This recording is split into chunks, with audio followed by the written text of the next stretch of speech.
अस्सलाम वालेकुम dear students, ninth class computer science की हमारी आज की इस वीडियो में हम डिस्कस करेंगे चैप्टर नंबर 6 के लॉन्ग क्वेश्चंस को। चैप्टर नंबर 6 ये दूसरा चैप्टर है आपका चैप्टर नंबर 1 के बाद, जिसमें से सेकंड लॉन्ग क्वेश्चन आएगा नाइन्थ कंप्यूटर साइंस के लिए। और इसके अंदर जितने भी लॉन्ग क्वेश्चंस हैं आपके लेसन के अंदर तकरीबन कोई 8 क्वेश्चन बनते हैं। सारे इंपॉर्टेंट नहीं है, लेकिन पहला काम है कि पॉसिबल लॉन्ग क्वेश्चंस निकालना। मैंने अपनी पिछली वीडियो में भी आपको बताया था, जब हमने चैप्टर नंबर 1 के लॉन्ग क्वेश्चन को डिस्कस किया था, वो भी आपको इसी प्लेलिस्ट में वीडियो मिल जाएगी कि हमें पहले पॉसिबल लिस्ट निकालनी है और उसके बाद इंपॉर्टेंट के बारे में बात करेंगे कि इंपॉर्टेंट वाले कौन से हैं जिनके ऊपर हमें ज़्यादा अपना टाइम कंज्यूम करना चाहिए। बाकी जो एक्सरसाइज के क्वेश्चंस हैं जो सोल्व करने वाले थे वो मैंने अलग से सोल्व कर दिए हैं यहाँ पर, और जो बाकी के क्वेश्चंस होंगे एक्सरसाइज के जो सिलेबस में शामिल हैं हम उनको डिस्कस कर लेंगे। सबसे पहले जो क्वेश्चन नंबर 1 है आपका, जैसे कि पहला ही टॉपिक है पेज नंबर 100 पे 6.1 article network as a system, यानी कि नेटवर्क जो है वो हमारा एक सिस्टम है, आपने उसको डिस्क्राइब करना है। और एक कंप्यूटर नेटवर्क के अंदर कौन कौन से कंपोनेंट्स होते हैं उसकी एक हेडिंग ये है, प्लस उसकी कुछ एग्जांपल्स हमने देनी है नेटवर्क की, और इसके अलावा ऑब्जेक्टिव बताने हैं। इवन ये आपका एक्सरसाइज का सबसे पहला लॉन्ग क्वेश्चन भी है। एक्सरसाइज के मुताबिक अगर हम बात करें, जब ये वहां पर क्वेश्चन आता है तो उसमें वो कहता है कि आपने नेटवर्क की बात करनी है, इसके अलावा ऑब्जेक्टिव्स की बात करें, और ऑब्जेक्टिव्स के अलावा उस ऑब्जेक्टिव के अंदर जो पहला पॉइंट है रिसोर्स शेयरिंग का, उसकी एग्जांपल भी दे। तो मैं दोनों लिहाज से आपको गाइड कर देता हूं। देखिए जी, अगर तो ये आता है क्वेश्चन इस तरह से कि नेटवर्क एज अ सिस्टम क्या चीज है, what is network as a system, या define network as a system, plus what are the components of the network and write some objectives. तो फिर हम लोगों ने ऑब्जेक्टिव्स भी बताने हैं उसके, हमने कंपोनेंट्स के बारे में बात भी करनी है, और इसके अलावा हम नेटवर्क एज अ सिस्टम की सिर्फ जस्ट उसकी डेफिनेशन लिखेंगे। तो ये पहला क्वेश्चन इस तरह से आएगा। जरूरी नहीं कि तीनों सेगमेंट आए, हो सकता है कि वो नेटवर्क एज अ सिस्टम की डेफिनेशन के साथ आपको कंपोनेंट्स पूछ ले या उसके ऑब्जेक्टिव्स पूछ ले। जैसे कि हमारी एक्सरसाइज में जैसे कि क्वेश्चन आता है तो वहां पर वो कहते हैं कि discuss the objectives of computer networks, यानी कि सिर्फ आपने ऑब्जेक्टिव्स बताने हैं, and provide example of how they facilitate resource sharing and data communication. ये रिसोर्स शेयरिंग और डाटा कम्युनिकेशन में कैसे फैसिलिटेट करता है, वहां पर आपने जरा लेंथी जो है उसके ऊपर नोट लिखना है। रिसोर्स शेयरिंग में हम ऑब्जेक्टिव्स तो आपके सामने हैं, यहाँ पर हेडिंग है, उसको एक्सप्लेन करने की जरूरत नहीं है। देखिए वीडियोस भी ऑलरेडी मौजूद है, चैप्टर नंबर 6 की प्लेलिस्ट का बटन भी आपको आई बटन में शामिल कर देता हूँ, वो भी देख लीजिएगा। और बाकी जस्ट आप लोगों ने ये करना है, ऑब्जेक्टिव्स यहाँ से तैयार करना है। लेकिन रिसोर्स शेयरिंग में आप एग्जाम्पल देते हैं, जैसे कि हम बात करते हैं प्रिंटर की। एक ऑफिस के अंदर अगर लेट से मल्टीपल कंप्यूटर्स हैं, लेकिन प्रिंटर एक या दो ही होते हैं, यानी कि नंबर ऑफ कंप्यूटर्स ज्यादा होते हैं और प्रिंटर्स की तादाद या स्कैनर्स की तादाद कम होती है, तो बाकी के कंप्यूटर्स फिर क्या करते हैं, एक दो कंप्यूटर तो आपने डायरेक्ट अटैच कर दी दो प्रिंटर के साथ, लेकिन बाकी के कंप्यूटर्स अगर उन्होंने प्रिंटर को इस्तेमाल करना होगा तो हम ये करेंगे कि प्रिंटर को शेयर कर देंगे बाकी के साथ, यानी कि वो वाईफाई के जरिए से, यानी कि इंटरनेट के जरिए से हम उनको कनेक्ट कर सकते हैं। जब इंटरनेट के जरिए से कनेक्ट करेंगे तो उसका मतलब है कि आपने नेटवर्क का इस्तेमाल किया। तो इंटरनेट की हेल्प से, नेटवर्क की हेल्प से आप एक रिसोर्स को, यानी कि एक प्रिंटर को शेयर कर रहे हो बहुत सारे लोग, यानी कि 10-15 अगर कंप्यूटर पड़े हुए हैं तो वो सारे एक ही प्रिंटर को इस्तेमाल कर सकते हैं। वो भी डिपेंड करता होता है कि उसकी क्वालिटी किस तरह की और उसकी कैपेसिटी किस तरह की है। तो ये क्वेश्चन आपका एक्सरसाइज में से भी कवर हो गया और आपका ये पहला लॉन्ग क्वेश्चन है, और ये एक रीजनेबल क्वेश्चन है। आप यानी कि इसको अगर मैं वैसे अगर हम इसकी ग्रेडिंग करें ना, तो मैं कहूंगा कि ये 50% आप कह सकते हैं कि इंपॉर्टेंट है भी और नहीं भी, क्योंकि चंद एक इसके अंदर जो ऑब्जेक्टिव्स हैं वो बहुत इंपॉर्टेंट जो है वो एक आर्टिकल है। नंबर 2 पे कंपोनेंट्स ऑफ डाटा कम्युनिकेशन, ये आपके लेसन के मुताबिक मैंने लॉन्ग दिया है। पिछली जो 9th क्लास की बुक हुआ करती थी उसमें ये प्रॉपर एक लॉन्ग क्वेश्चन था, यहाँ पर इसके ऊपर ज्यादा लॉन्ग मटेरियल नहीं है, इसलिए ये लॉन्ग आ नहीं सकता, लेकिन इसको एक्सेप्शनल केस में लाजमी शामिल करें। ये एक इंपॉर्टेंट लॉन्ग क्वेश्चन नहीं है, एज अ शॉर्ट ही आएगा, और आएगा भी किस तरह से कि वो कंपोनेंट्स पूछ लेगा कौन कौन से हैं, आपने जस्ट उनकी लिस्टिंग कर रही है, उनके नाम बताने हैं, या वो डाटा कम्युनिकेशन की डेफिनेशन पूछ लेगा, बस इसके अलावा कुछ नहीं। लेकिन फिर भी आप जो है इसको अच्छे तरीके से इनकी डेफिनेशन तैयार करें और हर एक के ऊपर आपको एग्जांपल आनी चाहिए। आप कंटेंट के बारे में नहीं सोचेंगे कि सर हमारा तो लॉन्ग 1-1.5 पेज के ऊपर ही पूरा हो गया, भाई हो जाने दो, कोई इशू नहीं है। लाजमी नहीं है कि आपने 3 पेज पर ही लेकर जाना है। कंप्यूटर में इस तरह का क्वेश्चन ऑलमोस्ट जो है वो अक्सर देखा भी गया है और आ जाता है, इसमें कोई बड़ी बात नहीं होगी। बट ये एक इंपॉर्टेंट क्वेश्चन नहीं है, लेकिन ये एक लॉन्ग क्वेश्चन कंसिडर कर सकते हैं आप। क्वेश्चन नंबर 3 की बात करें तो इस चैप्टर में ये एक मोस्ट इंपॉर्टेंट लॉन्ग क्वेश्चन है जी आपका, कौन सा, नेटवर्किंग डिवाइसेस, जिसमें स्विच, राउटर और एक्सेस पॉइंट है। वो आपको नेटवर्किंग डिवाइसेस की डेफिनेशन पूछेगा, इसके अलावा आपको या स्विच के बारे में कह देगा लिखने को, राउटर्स के बारे में या एक्सेस पॉइंट के बारे में, हो सकता है किसी एक के बारे में कह दे, ये वैसे बहुत ऐसा कम चांसेस होंगे कि वो किसी एक के बारे में कहे, वो कम से कम 2 तो आपको कवर करने को बोलेगा, अदरवाइज तीनों भी आ सकते हैं। मतलब नॉर्मली ये कोई ऐसा क्वेश्चन नहीं है कि मैं कहूंगा जी 2 ही आएंगे, नो, तीनों भी आ सकते हैं। ठीक है जी। इसके अलावा क्वेश्चन नंबर 4 की बात करें तो network topology is the most important long question as well. इसमें क्या होगा, आपको मैक्सिमम 1 या 2 ही बोलेगा, यानी कि 3 टोपोलॉजीज के चांसेस भी नहीं है, और ऐसा हुआ भी कभी नहीं। यानी कि जितने भी पहले, क्योंकि ये टोपोलॉजीज का टॉपिक भी पहले शामिल था कि कंप्यूटर नेटवर्क्स का चैप्टर जो है ना, ये पहली बुक में था। हाँ, इतना लेंथी नहीं था, इस तरह से चीजें एक्सप्लेन्ड नहीं थी। ये बहुत अच्छा कंटेंट है यहाँ पर आपका, और वहां पर ये लॉन्ग देखा भी गया। बहुत सारे ऐसे ईयर्स थे, पास्ट ईयर्स, जिसमें ये आया हुआ है, और 1 या 2 टोपोलॉजीज मैक्सिमम, इससे ज्यादा नहीं। खैर, ये एक इंपॉर्टेंट लॉन्ग क्वेश्चन है, आप इसको प्रिपेयर करेंगे।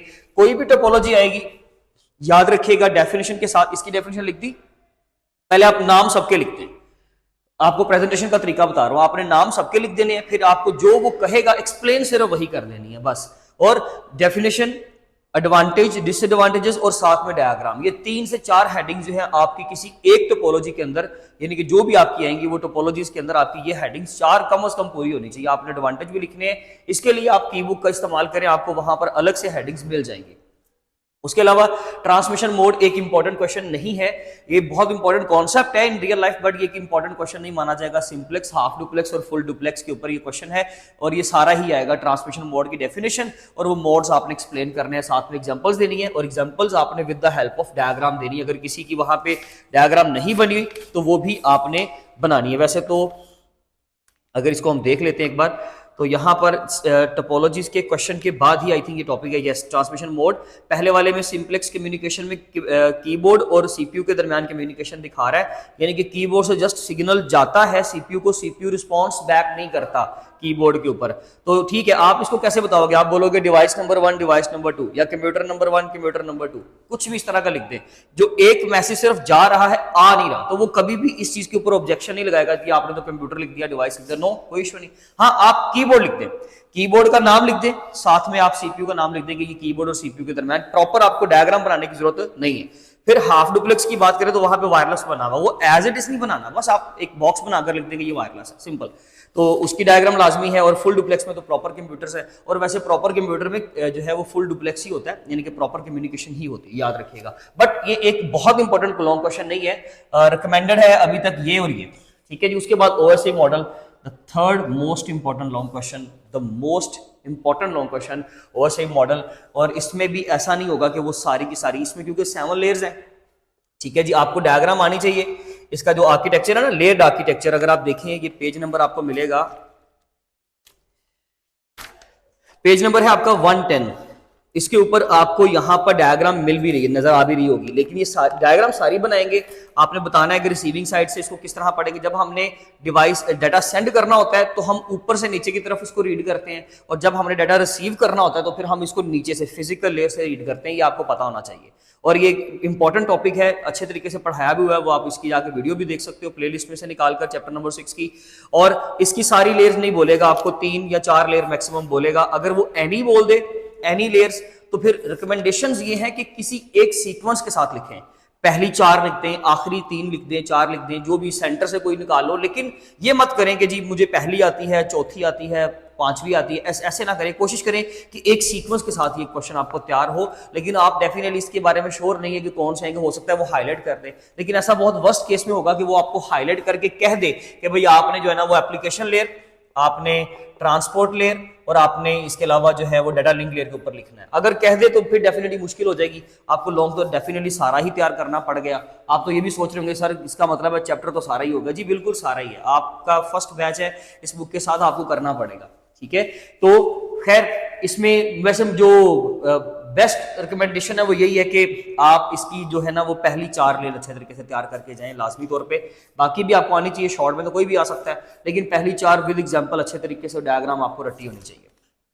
क्वेश्चन नंबर 7 एक इंपॉर्टेंट क्वेश्चन नहीं है, मोस्टली तो ऐसा ही हुआ होगा कि ये जो है आपको शॉर्ट क्वेश्चन के तौर पे आएगा, IP variant 4, IP variant 6, but एक वर्स्ट केस के तौर पे बता रहा हूँ कि ये लॉन्ग क्वेश्चन आप कंसिडर कर लें, क्योंकि उसमें एक सेगमेंट ना इन्होंने एक्सरसाइज का दिया हुआ है जिसमें वो आईपी वेरिएंट 4 की कैलकुलेशंस करवा रहा है आपसे कि आईपी वेरिएंट 4 का एड्रेस होता है 32 बिट्स का, आप एक्सरसाइज का क्वेश्चन नंबर 2 देखें जाकर, तो आपको समझ आएगी। साथ साथ बुक इस्तेमाल करें लाजमी तौर पर वीडियो देखते हुए, तो वो आपको समझ आएगी कि इसका मतलब है वो ये क्वेश्चनिंग कर सकता है, क्योंकि कंसेप्चुअल पार्ट भी आपका डेफिनेटली पेपर में होना है।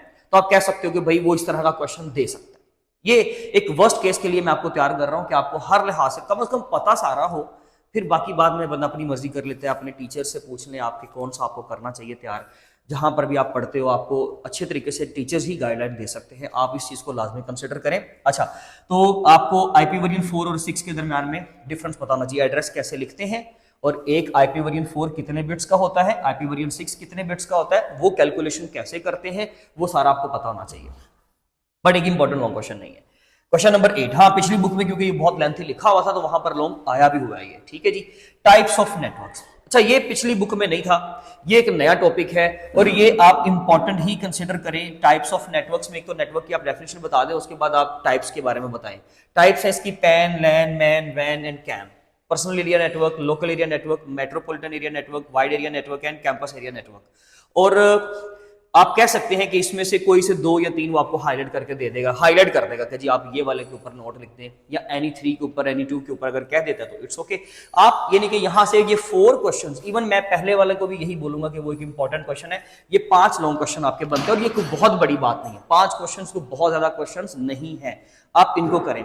अच्छा, ज्यादातर चांस यही होगा कि आपको यहां पर चैप्टर नंबर 6 का जो क्वेश्चन है ना, एक आध एक्सरसाइज में बहुत इंपॉर्टेंट है, वो मैं आपको बता देता हूं। बाकी आपके यहीं से क्वेश्चन आएगा, एक्सरसाइज का इस तरह का कैलकुलेशन वाला क्वेश्चन नहीं आएगा, और बहुत कम चांसेस होंगे कि वो एक्सरसाइज में से कोई कैलकुलेशन वाला क्वेश्चन आपको करने को बोले, अटेम्प्ट करने को बोले, ऐसा नहीं होगा। लेकिन खैर हम एक्सेप्शनल केस के तौर पे अपनी एक्सरसाइज को भी रेडी करेंगे, तो उसमें जो हमारी एक्सरसाइज है उसमें सबसे पहला क्वेश्चन तो मैं आपको बता चुका हूं, क्वेश्चन नंबर 2। क्वेश्चन नंबर 2 आपका है जी, वो किस तरह वो कहता है, इन अ सिंप्लेक्स कम्युनिकेशन सिस्टम, कोई भी हो सकता है, वो जरूरी नहीं कि सिंप्लेक्स ही हो, इसमें कोई सोचने वाली बात नहीं है। एक सिंप्लेक्स कम्युनिकेशन सिस्टम में assume that data is transmitted at a rate of 500 bits per second, compute the time to transmit a message if A पे it is of 10 kilo bits and B पे if it is of 10 kilo bytes. देखिए data rate है एक simplex communication system का, यानी कि data जब send होता है ना तो 500 बिट्स एक टाइम में, एक सेकंड में सेंड होते हैं। तो वो कहता है कि आप मुझे बताओ फिर अगर हमने टाइम कैलकुलेट करना है एक ऐसे सिस्टम का जो 10 किलो बिट्स भेजता है, ये भेजता है 500 बिट्स, कहता है एक सिस्टम है 10 किलो बिट्स भेजता है, ये भेजता है एक सेकंड में 500, तो आप मुझे बताओ कि 10 किलो बिट्स कितने सेकंड में, कितने मिनट में, कितने आवर्स में, जो भी टाइम हो सकता है, कितने टाइम में जाएगा। और फिर बी पर बताओ कि एक सिस्टम है 10 किलो बाइट्स उसका डाटा रेट है, ठीक है, आप बताएं कि वो कितने सेकंड लेगा। सॉरी, डाटा रेट एग्जैक्ट नहीं बताया उसने, डाटा रेट तो 500 ही है, तो वो डाटा रेट अगर 500 है तो 10 किलो बाइट्स का डाटा कितनी देर में जाएगा और 10 किलो बिट्स का डाटा कितनी देर में जाएगा। होप सो कि आपको क्वेश्चन की समझ आ गई होगी, रिपीट कर देता हूं।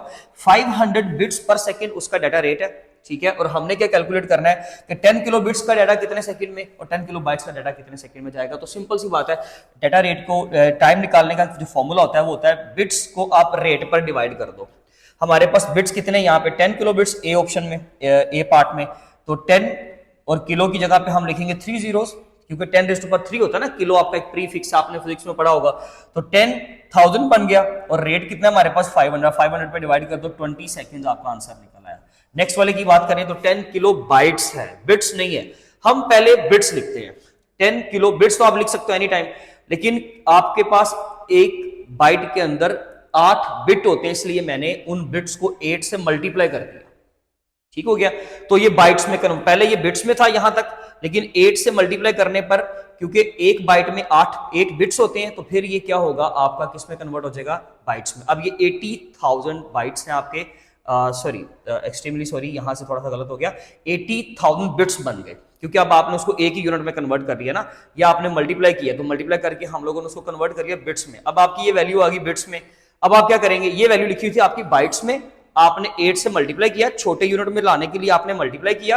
अब आपने क्योंकि 8 बिट्स से मल्टीप्लाई किया है, ठीक है, बाइट्स को, इतने बाइट्स की जो वैल्यू थी, तो वो क्या हो जाएगा, बिट्स में आ जाएगा। 80,000 बिट्स हो गए जी आपके पास, ठीक है। अब उसको 500 पे डिवाइड कर दें, 160 सेकंड आपका इसका आंसर निकलेगा, आप कैलकुलेशन करेंगे। अच्छा, क्वेश्चन नंबर 3 2026 के जो बच्चे हैं जिन्होंने अटेम्प्ट देनी है उनके लिए शामिल नहीं है, इसलिए हम इसको भी एक्सप्लेन नहीं कर सकते। और क्वेश्चन नंबर 4 है, ये जो मैं आपको कह रहा था कि इंपॉर्टेंट लोग क्वेश्चन आपका अभी भी बुक में भी है, वो ये वाला है, ठीक है जी। उसमें वो आपको कोई मुख्तलिफ किस्म के जो प्रोटोकॉल्स है वो पूछ रहा है, discuss the role and importance of protocols in data communication. आप प्रोटोकॉल वाला जाके टॉपिक प्लीज प्लेलिस्ट में जाकर आप उस वीडियो को देख लीजिए, यहाँ पर एक्सप्लेन नहीं कर सकते, वीडियो का लेंथ बहुत ज़्यादा हो जाएगा। तो आप जो है ये सारे प्रोटोकॉल्स वहाँ से तैयार करेंगे, एक इंपॉर्टेंट लॉन्ग क्वेश्चन माना जाएगा, यानी कि आप 1 2 3 4 5 और छठा इसको ऐड करें, थ्योरेटिकल क्वेश्चन ही आना है। ये एक्सरसाइज का ये वाहद वो क्वेश्चन है जो इंपॉर्टेंट है। पहले वाला तो इंपॉर्टेंट था बट वो हमने शामिल भी तो कर लिया ना, और हम तो उसको प्रिपेयर भी 3 सेगमेंट के लिहाज से करेंगे, हमारा एक्सरसाइज वाला वैसे ही अटेम्प्ट हो जाएगा। ठीक है। हाँ, आपको की बुक की हेल्प क्यों चाहिए, क्योंकि क्वेश्चन नंबर 1 में ना उसने हेडिंग इस तरह से दी हुई है कि आपको वो थोड़ा सा असिस्ट करने के लिए असिस्टेंस चाहिए होगी की बुक से, तो वो आप लाजमी तौर पे वहां पे देख लीजिएगा। इसके बाद जो क्वेश्चन है हमारे पास क्वेश्चन नंबर 6, 4 के बाद भी 5 भी शामिल नहीं है, तो 6 में रियल वर्ल्ड एप्लीकेशन, यानी कि ये लास्ट टॉपिक है। हमने कंप्यूटर नेटवर्क्स के ना बेनिफिट्स बताने हैं, एप्लीकेशन बतानी है हेल्थ केयर डिपार्टमेंट में, यानी कि हॉस्पिटल्स में, एजुकेशन डिपार्टमेंट में, जितने भी इदारे हैं आपके, फिर बिजनेसेस हैं सारे, इनमें कंप्यूटर नेटवर्क्स के बहुत सारे फायदे हैं। बट ये कोई इंपॉर्टेंट लॉन्ग क्वेश्चन नहीं है, ये शॉर्ट के तौर पे 2-3 पॉइंट आपको इंपॉर्टेंटली आ सकते हैं, वो आप लाजमी तौर पर तैयार भी कीजिए। बट ये क्योंकि एक्सरसाइज में लॉन्ग है, आप उसको कंसिडर करेंगे, आप उसको तैयार लाजमी करें। ठीक है जी। इसके अलावा क्वेश्चन नंबर 7 है compare and contrast the different types of network topologies, वो हम ऑलरेडी जो है यहाँ पर कर चुके हैं कवर, तो मैं इसलिए उसको कंसिडर अलग से नहीं कर रहा। ठीक है। इसके अलावा लास्ट क्वेश्चन है क्वेश्चन नंबर 9, जो कि कैलकुलेशन के हवाले से, N IP variant 4 address is a 32 bit address. देखें आईपी वेरिएंट जो 4 होता है ना आपका, जैसे मैंने एक आईपी वेरिएंट 4 लिखा, आईपी वेरिएंट 4 में ये होता है कि डॉट्स आते हैं दरमियान में, और ये डेसिमल डिजिट्स हैं आपके, डेसिमल नंबर्स हैं, और मैक्सिमम नंबर यहाँ पे 255 हो सकता है। मैं मिसाल के तौर पे इसको चेंज कर देता हूँ, मैं 255 ही लिख देता हूँ। 0 से लेके 255 की रेंज होती है सिर्फ आईपी वेरिएंट 4 की, एक ग्रुप की। एक ग्रुप कौन सा होता है, ये जो डॉट्स के इस तरफ लिखा हुआ है, यानी कि एक ग्रुप ये वाला, एक ग्रुप ये, एक ये 4 ग्रुप हो गए। किसी एक ग्रुप में सबसे छोटा नंबर 0 हो सकता है, यानी कि नेगेटिव नंबर नहीं होगा, और सबसे बड़ा नंबर 255 हो सकता है, इसके दरमियान में कोई भी नंबर हो सकता है।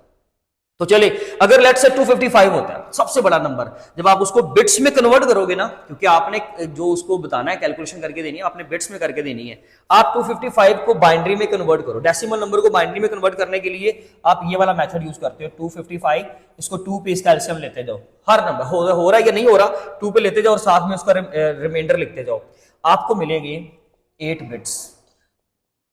ठीक है जी, एक ग्रुप को कन्वर्ट करने से। तो इसका मतलब है कि दूसरा ग्रुप, अगर वो भी आप हाईएस्ट के लिहाज से देखोगे कि अगर हाईएस्ट नंबर 255 होता है, यानी कि 255.255.255.255, जब कैलकुलेशन करते हैं तो मैक्सिमम नंबर के हिसाब से करते हैं। 8 बिट इसके मिल गए, 8 बिट इसके मिलेंगे, 8 इसके और 8 इसके, टोटल कितने हो गए 32 बिट्स। इसलिए उसने बोला कि 32 बिट का एड्रेस है। नेक्स्ट, और फिर उसने कहा कि हमसे calculate the total number of unique IP variant 4 addresses possible. तो कितने पॉसिबल हैं जी, 32 बिट निकला ना, आप उसको कैसे कैलकुलेट करोगे, 2 की पावर में लिख दे 32, 2 रेज़ टू पावर 32, आप उसको कैलकुलेट करें, आपके पास ये नंबर आएगा, इतनी बड़ी अमाउंट आएगी, यानी कि इतने आईपी वेरिएंट 4 अवेलेबल हैं। जब इतनी सारी डिवाइसेस एक वक्त में इंटरनेट के ऊपर ऑनलाइन होती है ना, तो आईपी वेरिएंट 4 सबको ये जब सारे डिस्ट्रीब्यूट हो जाते हैं, तो उसके बाद अगर कोई डिवाइस आती है और आईपी वेरिएंट 4 नहीं होता, तो फिर वो डिवाइस कभी भी कम्युनिकेट नहीं कर सकती इंटरनेट के ऊपर, अपने एग्जिस्टेंस नहीं बना सकती, अपनी प्रेजेंस नहीं बना सकती। तो फिर वहां पर आईपी वेरिएंट 6 को इस्तेमाल किया जाता है। इसलिए ही आईपी वेरिएंट 6 को लाया गया था मार्केट में, ताकि आईपी वेरिएंट 4 के एड्रेस एक टाइम आएगा कम पड़ देंगे, वर्ल्ड पॉपुलेशन बढ़ती जा रही है, लोगों के पास मल्टीपल डिवाइसेज है, प्रॉब्लम होगा।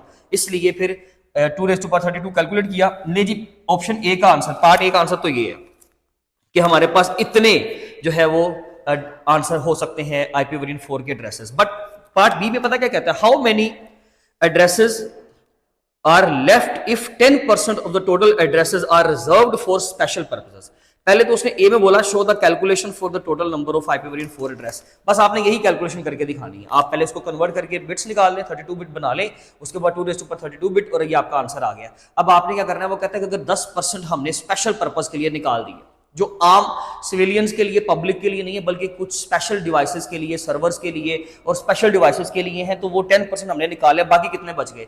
तो पहले तो हम 10% निकालेंगे ना इसका। तो आपको मैं मेथड बता रहा हूं, आपने क्या करना है जी, इसको 100 पे डिवाइड कर दें, कैलकुलेशन आप खुद करोगे, और जब डिवाइड कर देंगे जो आंसर आएगा उसको 10 से मल्टीप्लाई कर दीजिएगा, वो आपका परसेंटेज में आंसर निकल आएगा, यानी कि 10% का आंसर निकल आएगा। वो प्रॉपर अमाउंट होगी, एक नंबर होगा।